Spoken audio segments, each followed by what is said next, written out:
यदि आप किसी प्रतियोगी परीक्षा की तैयारी कर रहे हैं और कम से कम समय में स्मार्ट तरीके से प्रिपरेशन करना चाहते हैं, या आपने पहले काफ़ी अच्छी प्रिपरेशन की और अब आप रिवीजन करना चाहते हैं, तो यह वीडियो आपके लिए काफ़ी इम्पोर्टेंट सिद्ध होने वाली है। नमस्कार दोस्तों, आज की इस वीडियो में मैं लेकर आया हूं हिंदी व्याकरण यानी सामान्य हिंदी के 20 मोस्ट इम्पॉर्टेंट क्वेश्चन आंसर। आपको मेरी एडवाइस है कि आप इस वीडियो को बिना रुके लास्ट तक देखें, ताकि हिंदी व्याकरण से संबंधित इस प्रकार के प्रश्नों को आप एग्जाम में गलत करने से बच सकें। आइए शुरू करते हैं आज की वीडियो।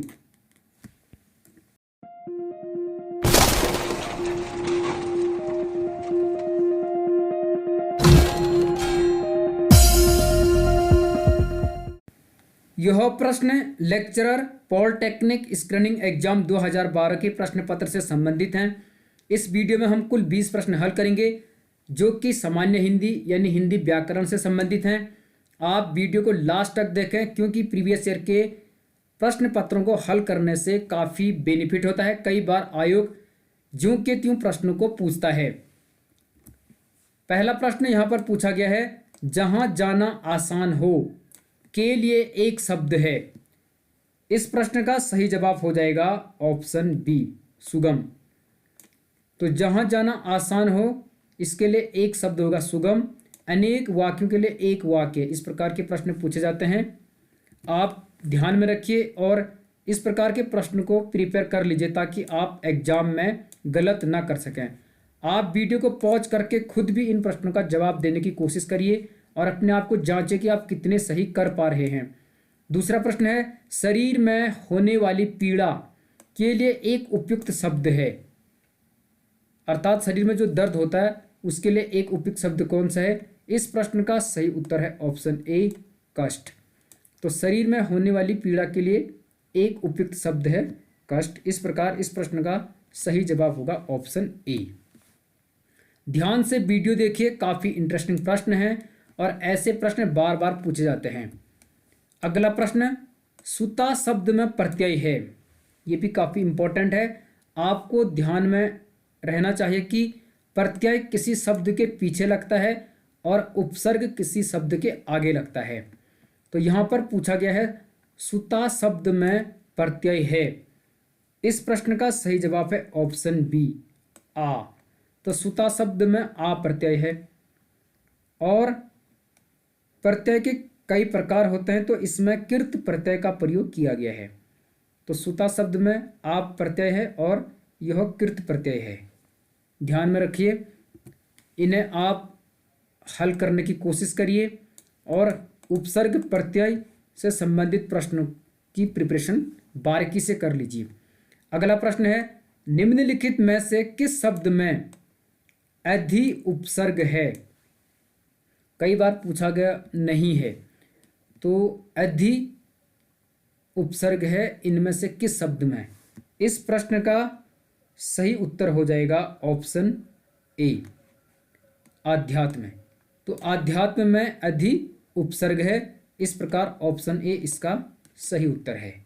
ध्यान रखिए, इस प्रकार के प्रश्न बार बार आते हैं। आध्यात्म शब्द में आत्म में अधि उपसर्ग लगाकर ये शब्द बना है। ठीक है, तो आत्म में अधि उपसर्ग लगा तब बना आध्यात्म। ऑप्शन ए करेक्ट आंसर है इस प्रश्न का। वीडियो को लास्ट तक देखें और यदि वीडियो आपको अच्छी लगती है तो अवश्य लाइक करिए, क्योंकि आपका एक लाइक, आपका एक कमेंट ही हमें अगली वीडियो बनाने के लिए प्रोत्साहित करता है। अगला प्रश्न है, परिहार शब्द में उपसर्ग है। दोबारा यहाँ पर उपसर्ग पूछा है, ध्यान रखना, उपसर्ग किसी शब्द के आगे लगता है, प्रत्यय पीछे लगता है। तो परिहार शब्द में इनमें से कौन सा उपसर्ग है। इस प्रश्न का सही जवाब है ऑप्शन बी, परि। तो परिहार शब्द में परि उपसर्ग लगने से परिहार बना। ठीक है, हार के आगे परि उपसर्ग लगा तो परिहार बन गया। इस प्रकार इसका सही जवाब है ऑप्शन नंबर बी। ठीक है, समझ चुके होंगे। आगे बढ़ते हैं। आप खुद भी प्रश्नों का जवाब देने की कोशिश करिए, वीडियो को पॉज करिए कि आप सही कर पा रहे हैं या नहीं कर पा रहे हैं, क्योंकि सफलता का कोई शॉर्टकट तरीका नहीं है। आपको पूरी प्रिपरेशन करनी होगी। तो आप ध्यानपूर्वक मेहनत कीजिए। अगला प्रश्न है वैज्ञानिक शब्द में प्रत्यय है। यहाँ पर पूछा गया है प्रत्यय, तो शब्द के पीछे लगेगा। इस प्रश्न का सही उत्तर है ऑप्शन सी, इक।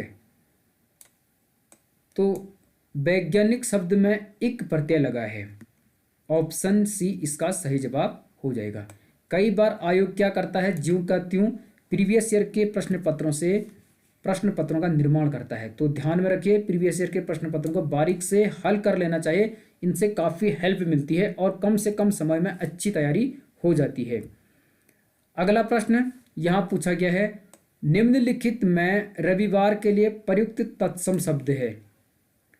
रविवार के लिए तत्सम शब्द, तत्सम शब्द कौन होते हैं, जो संस्कृत के शब्द हैं और ज्यों के त्यों हिंदी में आए हैं। तद्भव कौन होते हैं, जो संस्कृत के शब्द थे लेकिन कुछ परिवर्तन के साथ हिंदी में आए हैं। तो तत्सम संस्कृत के शब्द होते हैं और तद्भव थोड़ा सा परिवर्तित होकर हिंदी में आते हैं। तो रविवार के लिए प्रयुक्त तत्सम शब्द है, इसका सही उत्तर है ऑप्शन ए, आदित्यवार। ठीक है, तो एतवार, इतवार, आइतवार इस प्रकार से दिया, तो आदित्यवार रविवार के लिए प्रयुक्त तत्सम शब्द है, इसे आप ध्यान में रख लीजिए। ऑप्शन ए इसका सही जवाब हो जाएगा। वीडियो को लास्ट तक देखें, काफ़ी अच्छे प्रश्न हैं। ये प्रश्न आपकी प्रिपरेशन में काफ़ी हेल्पफुल सिद्ध होंगे और यदि वीडियो अच्छी लगती है तो लाइक अवश्य कीजिए। अगला प्रश्न है पत्र शब्द का तद्भव है।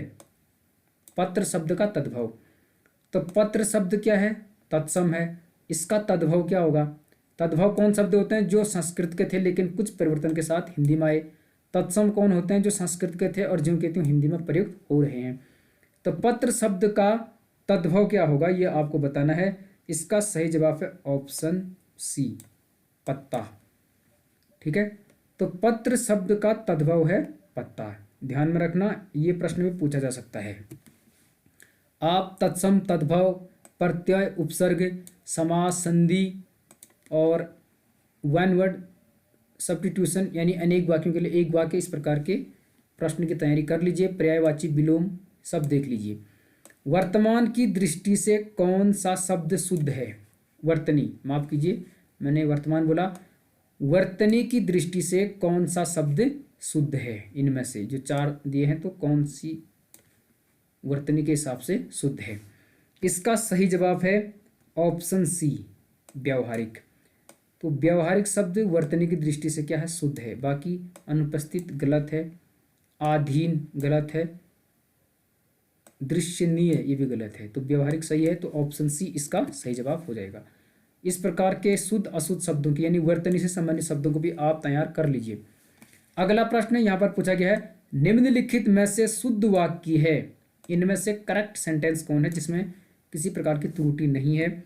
इस प्रश्न का सही उत्तर है ऑप्शन डी, राम धीरोदात्त नायक हैं, ये सही है।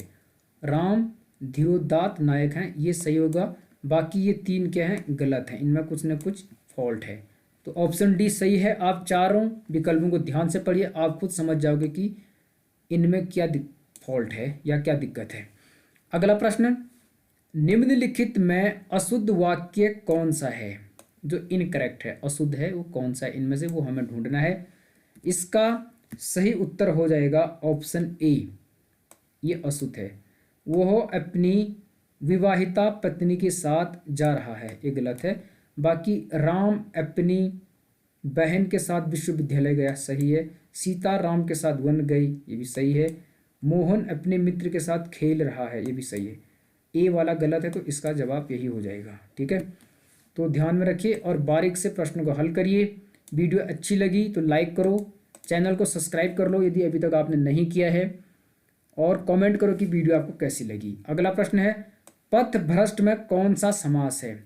समास आपको पता होगा 6 प्रकार के होते हैं, अव्ययीभाव समास, तत्पुरुष समास, कर्मधारय समास, द्विगु समास, द्वंद्व समास और बहुब्रीहि समास। काफ़ी सरल होते हैं, 6 प्रकार के समास होते हैं। यहाँ पर पूछा गया है पथभ्रष्ट में कौन सा समास है। इसका सही उत्तर है ऑप्शन बी, तत्पुरुष। तो आप खुद भी करिए कि आप कर पा रहे हैं नहीं कर रहे हैं। तो पथभ्रष्ट में तत्पुरुष समास है, ध्यान में रखना। ठीक है, समास को एक बार बारीकी से पढ़ लीजिए, यहाँ से कोई भी प्रश्न आएगा तो आप चूक ना सकें। अगला प्रश्न यहाँ पर पूछा गया है, प्रत्येक शब्द का शुद्ध संधि विच्छेद है। एक शब्द दिया गया है प्रत्येक, इस शब्द का शुद्ध संधि विच्छेद कौन सा है जो करेक्ट है। ध्यान से प्रश्न को पढ़ना भी जरूरी है, जल्दबाजी नहीं करनी है एग्जाम हॉल में, ताकि आप प्रश्न को सही कर सकें। इसका सही जवाब है ऑप्शन डी, प्रतिधन एक, ये करेक्ट है। प्रतिधन एक बराबर प्रत्येक। ठीक है, तो आप ध्यान से इसे हल कर लीजिए। प्रत्येक का जो विलोम होगा प्रतिधन एक हो जाएगा, इसलिए ये काफ़ी आसान है। इसमें यण संधि होगी, ये भी आप ध्यान में रखिए। कौन सी संधि है, कैसे संधि बनती है, आप इन पर बारीकी से फोकस कर लीजिए ताकि हिंदी के किसी प्रश्न को आप गलत ना करें। अगला प्रश्न, उल्लंघन का शुद्ध संधि विच्छेद है। उल्लंघन, उल्लंघन करना, तो उल्लंघन का शुद्ध संधि विच्छेद इनमें से कौन सा है।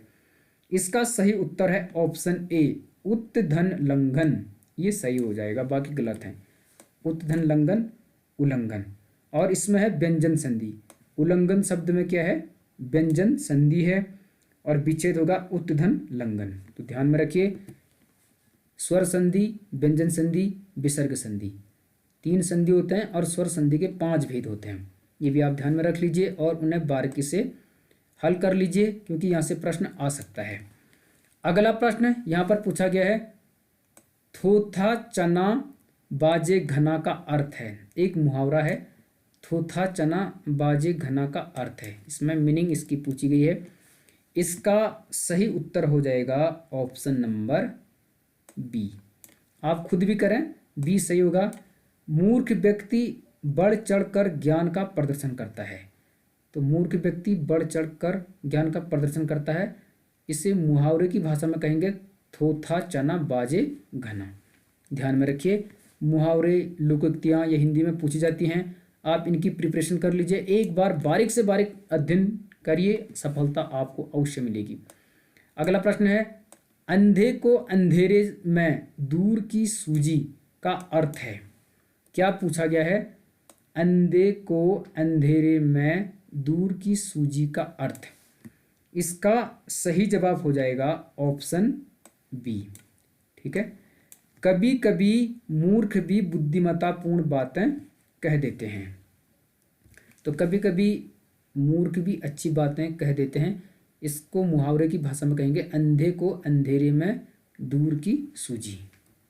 तो आप ध्यान में रखिए, आगे बढ़ते हैं। इस प्रकार के मुहावरे पूछे जाएंगे क्योंकि ये लेक्चरर पॉलिटेक्निक स्क्रीनिंग का प्रश्न पत्र है, उसका लेवल ठीक ठाक होता है, तो ये प्रश्न आ सकते हैं। अगला प्रश्न, इंद्र का पर्यायवाची शब्द है। इंद्र के पर्यायवाची, विलोम पर्यायवाची आपको ध्यान रखने पड़ेंगे। तो इंद्र का पर्यायवाची शब्द इनमें से क्या हो जाएगा, सही उत्तर है ऑप्शन डी, सुरेश। ठीक है, तो ये आप ध्यान में रखिए।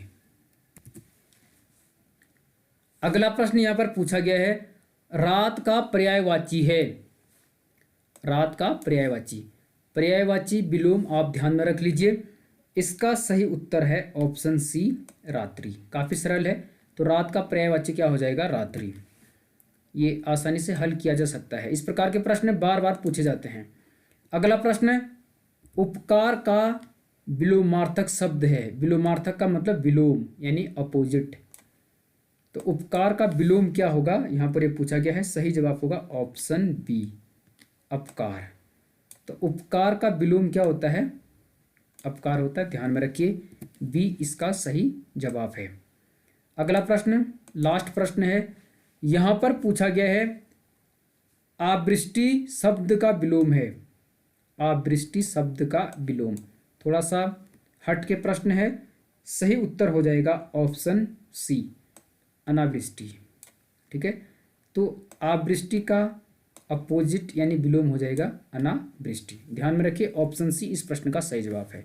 तो आज की वीडियो में हमने हल किए हैं कुल 20 प्रश्न, जो कि प्रवक्ता पॉलिटेक्निक स्क्रीनिंग परीक्षा 2015 से संबंधित है। और ये प्रश्न काफ़ी इम्पोर्टेंट हैं, आप वीडियो को लास्ट तक देखें। यदि आपने वीडियो पूरी देखी है तो आप बताएं कि पथभ्रष्ट शब्द में कौन सा समास है। मिलते हैं अगली वीडियो में, तब तक के लिए बने रहिए गंगा प्रकाश विश्व के साथ। आपका बहुत बहुत धन्यवाद।